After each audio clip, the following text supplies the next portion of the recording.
Good morning everyone. आप सभी का स्वागत है मेरे इस YouTube channel Sanjeev sir physics में।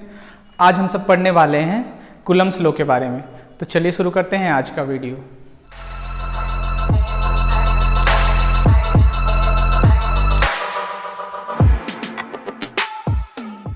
कूलम्ब्स लॉ समझने से पहले हम सब समझते हैं इलेक्ट्रिक फोर्स के बारे में, क्योंकि इलेक्ट्रिक फोर्स या इलेक्ट्रोस्टैटिक फोर्स कूलम्ब्स लॉ के बारे में डील करता है।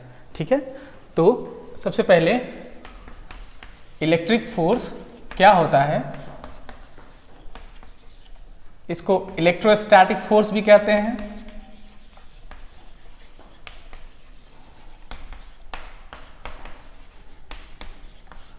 और ये फंडामेंटल फोर्स आपका इलेक्ट्रोमैग्नेटिक फोर्स के अंतर्गत आता है। इलेक्ट्रोमैग्नेटिक फोर्स ये होता है फोर्स बिटवीन टू चार्जेस, दो चार्ज के बीच में फोर्स इलेक्ट्रिक फोर्स या इलेक्ट्रोस्टैटिक फोर्स है।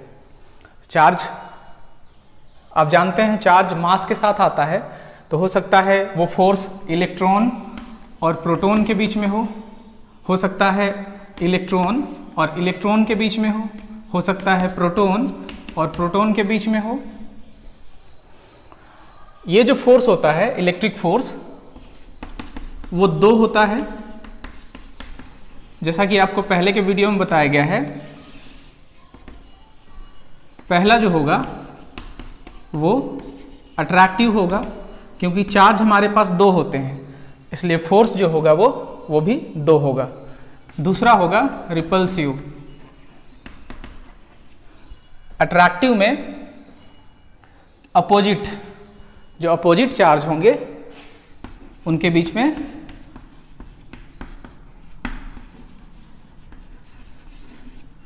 अट्रैक्टिव फोर्स होगा, और रिपल्सिव में सिमिलर चार्ज। सिमिलर चार्ज क्या बोला जाता है? Like charge. और अपोजिट क्या बोला जाता है? Unlike charge.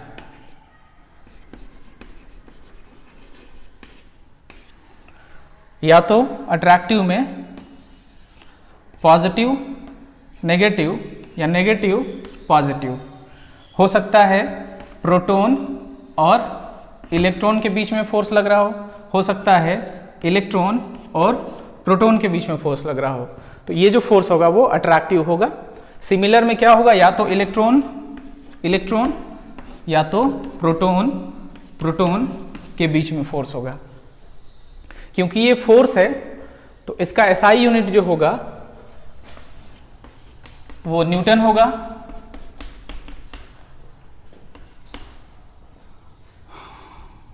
क्वांटिटी वेक्टर होगा, क्योंकि फोर्स में डायरेक्शन होता है, और डायमेंशन फोर्स का होगा। डायमेंशन भी जो होगा वो फोर्स का ही होगा। डायमेंशन क्या होगा? m l t-2। ठीक है, ये रहा आपका इलेक्ट्रिक फोर्स। ये जो इलेक्ट्रिक फोर्स है उसे सबसे पहले मेजर किया गया था कूलम के द्वारा। कूलम ने इसे मेजर किया था टॉर्शन बैलेंस से। तो ये कुछ इंपॉर्टेंट पॉइंट हैं।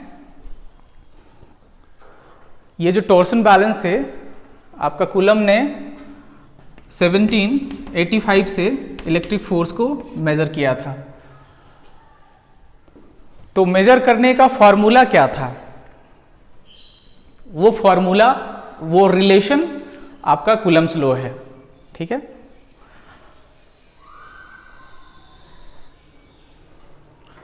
अब हम सब कूलम्ब्स लॉ के बारे में पढ़ते हैं। कूलम्स लो। चार्ल्स अगस्टिन दी कूलम। कूलम्स लो जो दिया गया था वो पॉइंट चार्ज के लिए, पॉइंट चार्ज उसे कहते हैं जो बहुत ही क्वांटिटी में बहुत ही छोटा हो, ठीक है, स्मॉल चार्ज। चार्ज स्मॉल क्या होगा, मिनिमम चार्ज जो होता है वो होता है 1.6 इंटू 10⁻⁻19 कूलम। तो ये छोटा कैसे होगा, इससे छोटा चार्ज नहीं हो सकता है। तो इसको छोटा रखने के लिए सामने वाला जो चार्ज लेंगे हम वो काफी बड़ा लेंगे, तो ये अपने आप छोटा हो जाएगा, ठीक है। तो पॉइंट चार्ज उसको बोलते हैं जो एकदम छोटा हो, जिसका डायमेंशन बहुत ही कम हो या डायमेंशन ना हो। जैसे पॉइंट मास आप पढ़े हैं, पॉइंट मास उसको बोला जाता है जिसका कोई डायमेंशन, जिस मास का कोई डायमेंशन ना हो और मास उसका नेग्लिजिबल हो, ठीक है। तो यहां आपको दो चार्ज कंसिडर करना है, Q1 Q2, दोनों के बीच में जो सेपरेशन है वो R है। और क्योंकि हम लोग इलेक्ट्रोस्टैटिक्स पढ़ रहे हैं तो दोनों चार्ज ऐसा मान के चलेंगे ये जो डिस्टेंस है वो फिक्स है ना। तो कूलम्स लॉ के आधार पर यहां दो रिलेशन आपको मिलते हैं।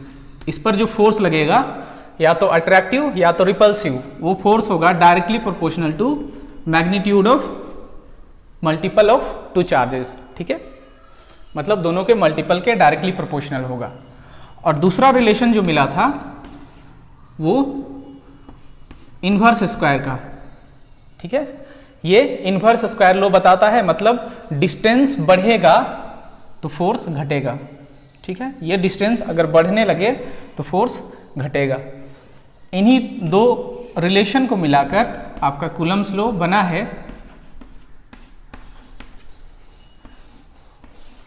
आपको इसका स्टेटमेंट लिखना है। स्टेटमेंट आप कैसे लिखेंगे, फोर्स ऐसे लिखें, attractive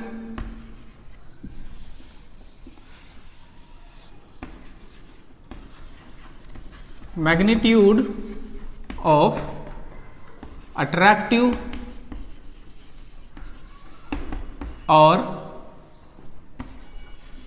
repulsive force between to, कौन सा चार्ज है, point charge, point charges is directly proportional to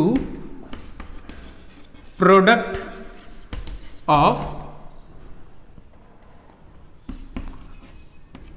two charges and inversely proportional to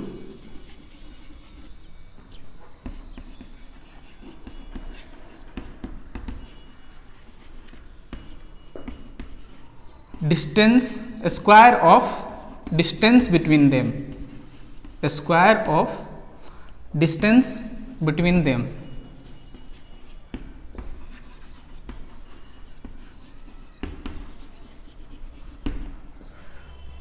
सो ये आप इसको पहले याद कर सकते हैं, इसके आधार पर आप वो स्टेटमेंट लिख सकते हैं, मैग्नीट्यूड ऑफ अट्रैक्टिव और repulsive force between two point charges is directly proportional to product of two charges and inversely proportional to square of distance between them।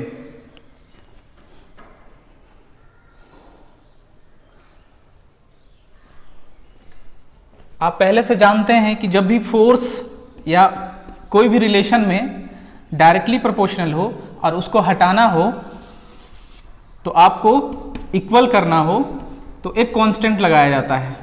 यहां वो कांस्टेंट स्मॉल k है और ये k का नाम है force constant.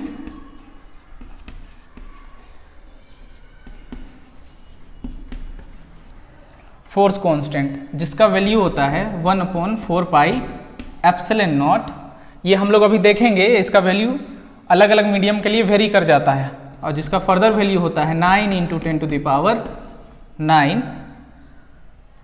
Newton metre square पर coulomb square.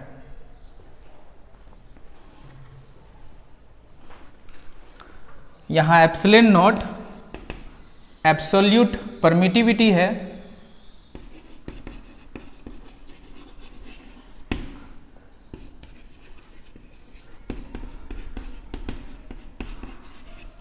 Of free space. Permittivity किसी भी स्पेस का इलेक्ट्रिक फील्ड रखने, रिटेन करने का कैपेसिटी होता है। इसके बारे में आपको पढ़ना है। फ्री स्पेस जब बोला जाए तो इसका दो ही मीनिंग है, या तो एयर या तो वैक्यूम।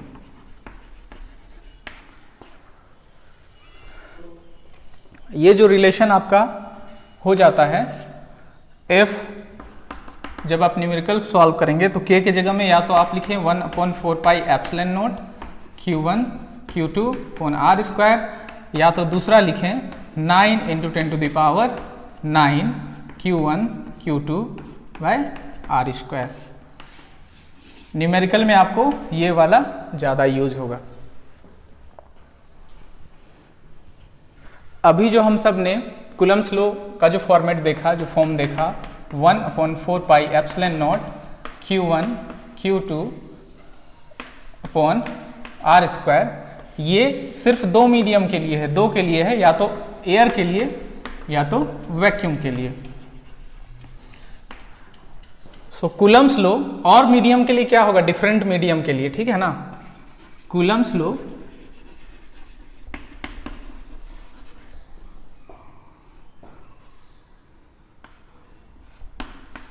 फॉर अनदर मीडियम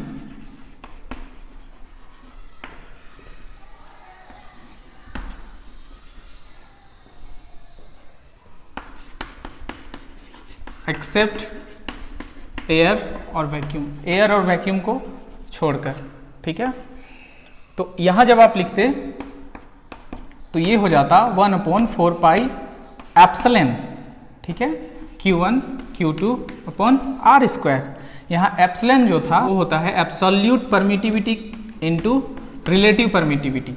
तो जब हम सब एयर के लिए लेते हैं, ये एयर और वैक्यूम के लिए, तब इसका जो वैल्यू होता है वो 1 हो जाता है। सो E के जगह में हो जाता है, एप्सिलॉन के जगह में हो जाता है एप्सिलॉन नॉट। तो आपका जो इक्वेशन जो बन जाता है एयर और वैक्यूम के लिए, वो बन जाता है F = 1/4 पाई, और एप्सिलॉन के जगह में आप लिखते क्या, एप्सिलॉन नॉट, ठीक है, Q1 Q2 by R square. लेकिन एयर और वैक्यूम के अलावे जो होगा वो एग्जैक्टली फॉर्म ये होगा, मतलब एयर और वैक्यूम के अलावे कुछ और यूज करना चाहते हैं तो वहां इन सब का वैल्यू अलग अलग होगा। सो अब हम सब SI unit of epsilon naught का SI यूनिट कैलकुलेट करेंगे। SI unit of epsilon naught, इसका SI यूनिट क्या होगा, तो इसको आप क्या लिख सकते थे, epsilon naught is equals to क्या लिख सकते थे, 1/4 pi F Q1 Q2 upon R square.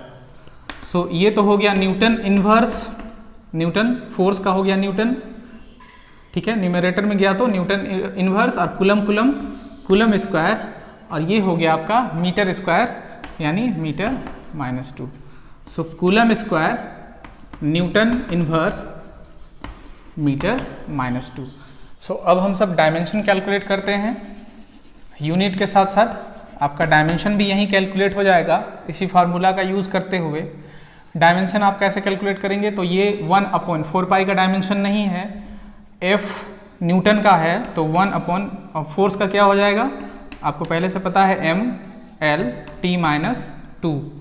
Charge 80 होता है तो दो बार है यहाँ, सो A² T² अपॉन R जो है वो लेंथ है, मतलब L²। सो ये हो गया आपका m-1 L -3 T 4 और ये a स्क्वायर। इस डायमेंशन को आपको याद रखना होगा, कई बार MCQ पूछे जाते हैं ऑब्जेक्टिव एग्जाम में। अब हम सब कैरेक्टरिस्टिक ऑफ कूलम फोर्स देखते हैं।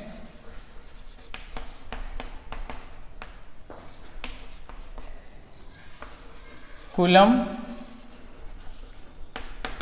फोर्स या इलेक्ट्रोस्टैटिक फोर्स।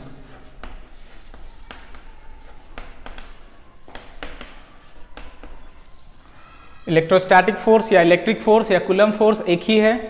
पहला, it obeys inverse square law. जैसा कि पहले आपको बताया गया है, ये इनवर्स स्क्वायर लॉ का पालन करता है। मतलब force inversely proportional to square of the distance between 2 point charge. Force distance बढ़ेगा तो फोर्स घटेगा, डिस्टेंस बढ़ेगा तो फोर्स घटेगा। दूसरा, इट इज ऑफ 2 टाइप्स, या तो अट्रैक्टिव या तो रिपल्सिव।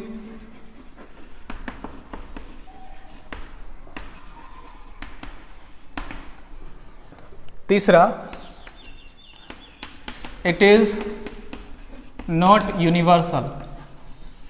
ये यूनिवर्सल लॉ नहीं है, क्योंकि अलग अलग मीडियम के लिए अलग अलग फॉर्मूला है, अलग अलग रिलेशन है, कोई एक फॉर्मूला नहीं है। जैसे कि ग्रेविटेशन में आपका जो फॉर्मूला है वो G(m1 m2 r²) ये रिलेशन मिलता है, तो ये यूनिवर्सल कांस्टेंट है। मतलब 2 मास के बीच में कोई भी मीडियम हो उसे फर्क नहीं पड़ता है। लेकिन कूलम्स लॉ में ऐसा नहीं है, अलग अलग मीडियम के लिए अलग अलग एक्सप्रेशन है। It is spherical symmetric.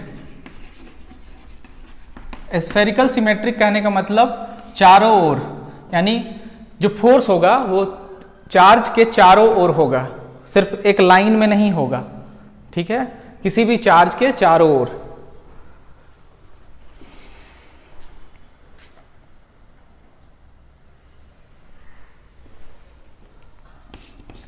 Next है, इट इज सेंट्रल फोर्स।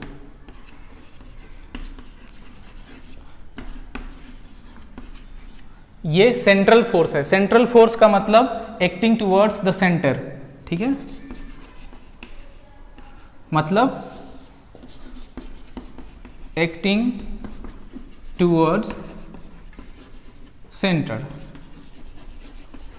कहने का मतलब चार्ज के सेंटर की ओर लगता है। ग्रेविटेशनल फोर्स भी सेंट्रल फोर्स है। अब हम सब vector form of Coulomb's law देखते हैं।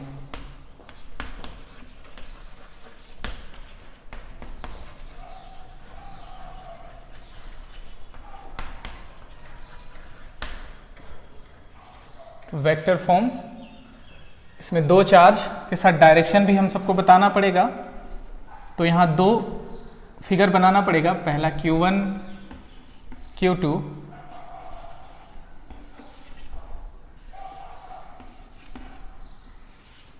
और दोनों में फोर्स का डायरेक्शन देना होगा। ये जो फोर्स दिया गया है वो है फोर्स ऑन 1 ड्यू टू 2, मतलब force on charge 1 due to 2।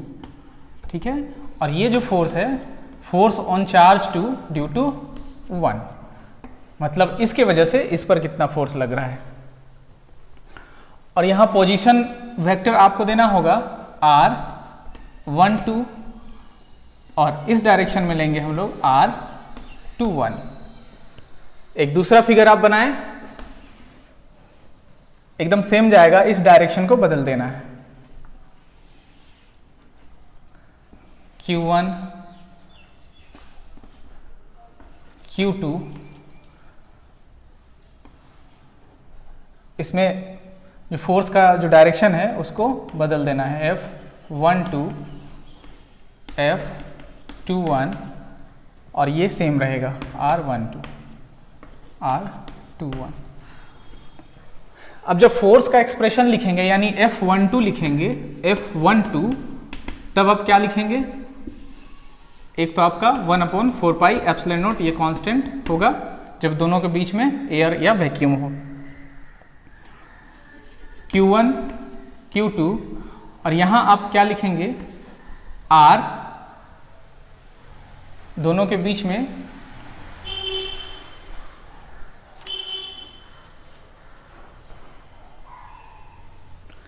ये दोनों के बीच में डिस्टेंस R ही है, पर डायरेक्शन इसके साथ जो डायरेक्शन है उसको लिखना है। तो इसके साथ जो डायरेक्शन यहां इस डायरेक्शन में दिखाई दे रहा है आपको, ये, सो R21 ये हो गया। दूसरा आप लिखना चाहें F21 तो क्या लिखेंगे? 1/4 pi epsilon not Q1 Q2 R²। F21 का जो डायरेक्शन है वो कौन सा यूनिट वेक्टर का है? इसका, सो R12। अब यहां आप देख रहे हैं R12 equals to minus R21, दोनों इक्वल है बट डायरेक्शन इसका अपोजिट है। सो इस इक्वेशन को आप चेंज कर सकते हैं, 1/4 pi epsilon not Q1 Q2 upon R², और R12 के जगह में आप लिख सकते थे माइनस R21। ठीक है, तो इतना आपका ये हो गया। ठीक है, सो यहां आप लिख सकते थे ये माइनस और F12। सो आपका ये क्या है? F21। So F21 is equals to minus F12।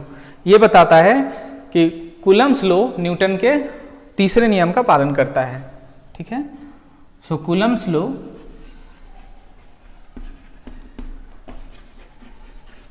Is Newtonian in nature. Newtonian जो न्यूटन के नियम का पालन करे। ठीक है ना, यहां और लिख सकते हैं it always Newton's third law. ये सारा प्रोसेस वहां भी सेम होगा। F12 force on 1 due to 2 क्या होगा? 1/4 pi epsilon not Q1 Q2 R²। अभी तक स्केलर है, अब इसको वेक्टर बनाने के लिए क्या करना होगा? यूनिट वेक्टर से मल्टीप्लाई करना होगा। तो 1-2 का डायरेक्शन किसके साथ मैच है? 1-2 का डायरेक्शन जो है वो 1-2 ही है। ठीक है, सो 1-2 और F21 का direction 1/4 pi epsilon not Q1 Q2 R²। F21 का जो डायरेक्शन है उसके साथ भी यही डायरेक्शन है R21। सो यहां भी आप वही करेंगे। ये दोनों को इक्वल करने के लिए आप यहां आपको पता है कि R21 या R12 is equals to minus R21, दोनों इक्वल एंड अपोजिट हैं। सो यहां आप क्या करेंगे? 1/4 pi epsilon not Q1 Q2 bye R²। R21 के जगह में क्या लिखेंगे? R21 के जगह में माइनस R12 लिख सकते हैं, माइनस R12। सो ये अपोजिट हो गया। इसको आप लिख सकते थे minus 1/4 pi epsilon not Q1 Q2 R² R12। अब इतना जो आपका है वो है ये F12। सो ये है माइनस F12। ठीक है, और ये था आपका F21।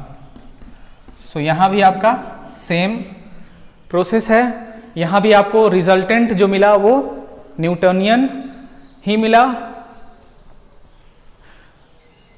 जनरली बुक्स में क्या होता है, सिर्फ एक फिगर बनाया रहता है और दोनों में आपको समझा दिया गया होता है, लेकिन यहाँ 2 फिगर लेके समझाया गया है और दोनों में एक ही जैसा आपको फील आएगा।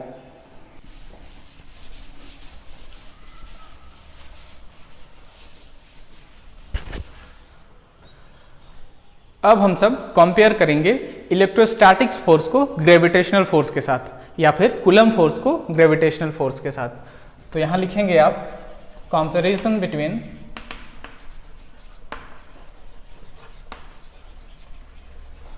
कूलम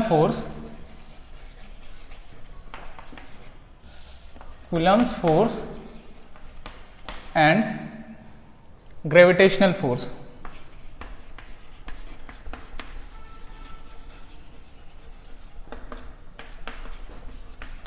कूलम फोर्स आपका इलेक्ट्रोस्टैटिक फोर्स है, सो वन साइड आप लिखेंगे कूलम फोर्स,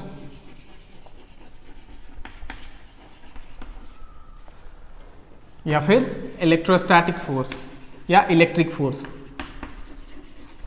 इलेक्ट्रोस्टैटिक फोर्स, और दूसरी ओर लिखेंगे आप ग्रेविटेशनल फोर्स।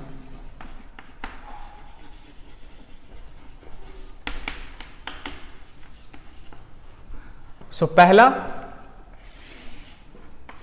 जो कंपेयर है, सबसे पहले तो आप जानते हैं कूलम फोर्स क्या है, फोर्स ड्यू टू चार्ज।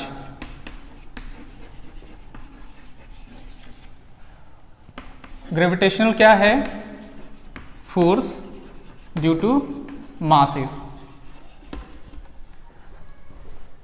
दूसरा फोर्स है तो दोनों का ऐसा यूनिट न्यूटन ही होगा।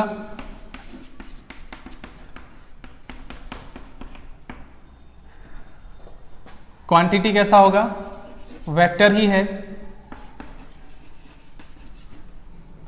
डायमेंशन भी सेम होगा, m l t minus 2 m l t minus 2। तीसरा जो है थर्ड कंपेयर है, कूलम फोर्स दो होते हैं, अट्रैक्टिव या रिपल्सिव, टू टाइप, या तो अट्रैक्टिव या तो रिपल्सिव।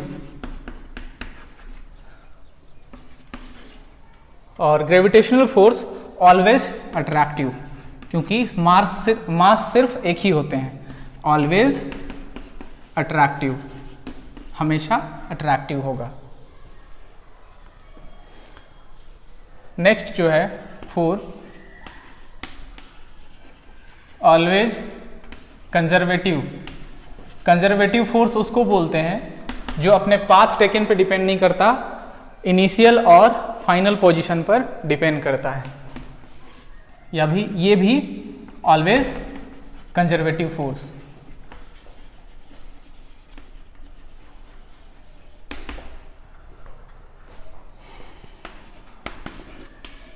ओबे इन्वर्स स्क्वायर लो,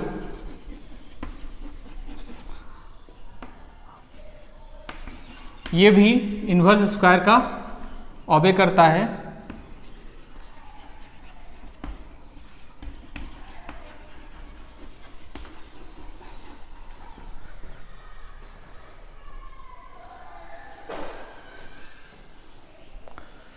नेक्स्ट है ये लॉन्ग रेंज फोर्स है।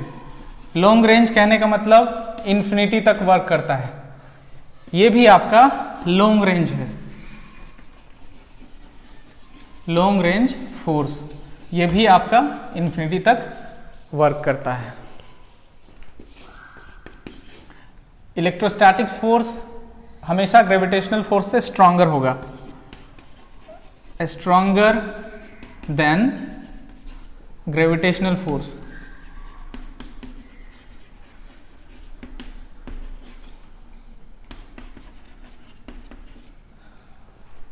ये क्या होगा, weaker then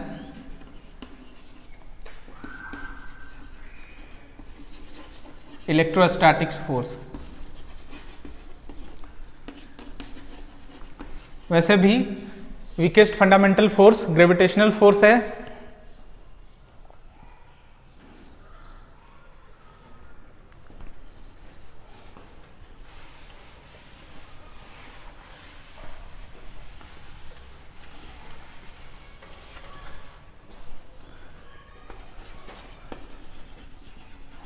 always Newton's third law.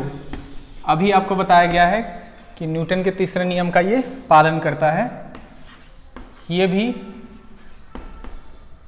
Always Newton's third law.